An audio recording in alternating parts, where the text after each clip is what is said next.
Lagi-lagi ada satu berita yang sangat memilukan, yaitu seorang atlet meninggal sesaat setelah melakukan pertandingan, yaitu pertandingan bulu tangkis.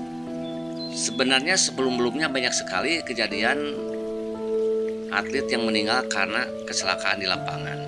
Seperti atlet sepak bola ada kena benturan, kena sikutan, atau karena jatuhan dan lain sebagainya. Bahkan ada yang serangan jantung juga.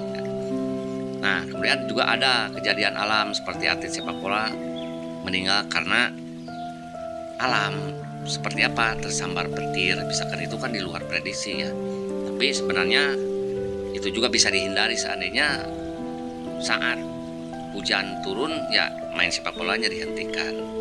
Nah, kembali lagi ke masalah yang pertama, yaitu kejadian seorang atlet Cina yang meninggal sesaat atau setelah dia ambruk di lapangan karena katanya dia mengalami serangan jantung.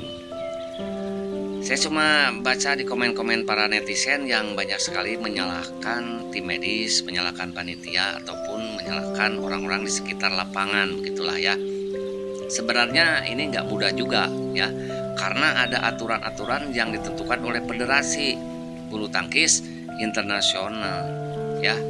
Kapan tim medis boleh masuk ke lapangan? Nah, sebenarnya ini ada di kuncinya ada di wasit mungkin ya. Seharusnya wasit lebih jeli lagi mana orang yang cedera biasa, mana yang benar-benar orang harus dilakukan pertolongan secepatnya karena darurat. Ini yang harus bisa membaca seorang wasit ya, tanpa ada lagi pemikiran yang lainnya, karena melihat di kondisi si atlet di lapangan seperti apa, maka dia harus secepatnya menginstruksikan tim medis masuk ke lapangan. Ya, setelah medis masuk ke lapangan juga kan tidak seenaknya dia cara memberikan pertolongan.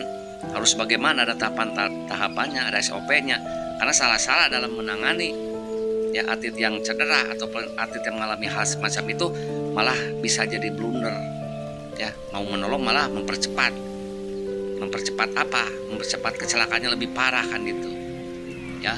Nah, sebenarnya ini ada di kuncinya ada di wasit, ataupun mungkin ada aturan yang harus dirubah lah tanpa menunggu instruksi dari wasit. Misalkan untuk masuk tim medis ke lapangan, jangan menyalahkan tim medis, karena tim medis lebih tahu kapan atlet harus memerlukan pertolongan dan kapan yang tidak sesegera itu. Medis lebih tahu. Jadi kalau keadaan seperti itu, tim medis nggak usah ada instruksi, langsung masuk ke lapangan dan jangan disalahkan ya. Misalnya kalau dalam keadaan darurat seperti yang kejadian kemarin, ini kan udah jelas dari lihat dari video saja, ini atlet udah kejang-kejang seperti mau sakaratul maut kan, itu masa dibiarkan? Harusnya wasit lebih jeli. Kalaupun wasitnya tidak menginstruksikan dalam keadaan darurat seperti itu, masuklah tim medis mau bagaimanapun caranya, misalkan, dan jangan disalahkan. Kalau yang namanya sudah takdir ya kita kembali lagi ke takdir. Ya kalau misalkan saling menyalahkan ya udah, kenapa dia mau jadi atlet bulu tangkis, salahkan orang tuanya, kenapa itu atlet dijadikan atlet bulu tangkis. Kenapa juga Federasi Cina misalkan mengirimkan atletnya, ya udahlah kalau mau tahu begini mah jangan mengirimkan kan gitu ya. Jadi kalau mau saling menyalahkan ya nggak ada ujungnya.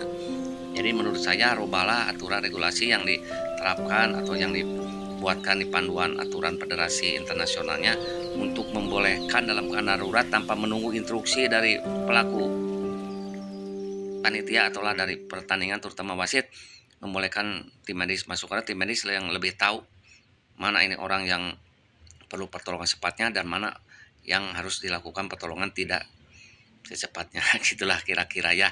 Ya, mudah-mudahan bagi yang meninggal atlet Cina, mudah-mudahan diterima amal baiknya dan ditempati sisi Tuhan yang Maha Esa ya. Dan bagi atlet-atlet yang lainnya, saya yakin mereka juga turut berbelasungkawa ya dan mengirimkan doanya, dan mudah-mudahan juga pertandingan kedepannya kalau dilangsungkan terus, mudah-mudahan tidak ada lagi kejadian seperti ini ya.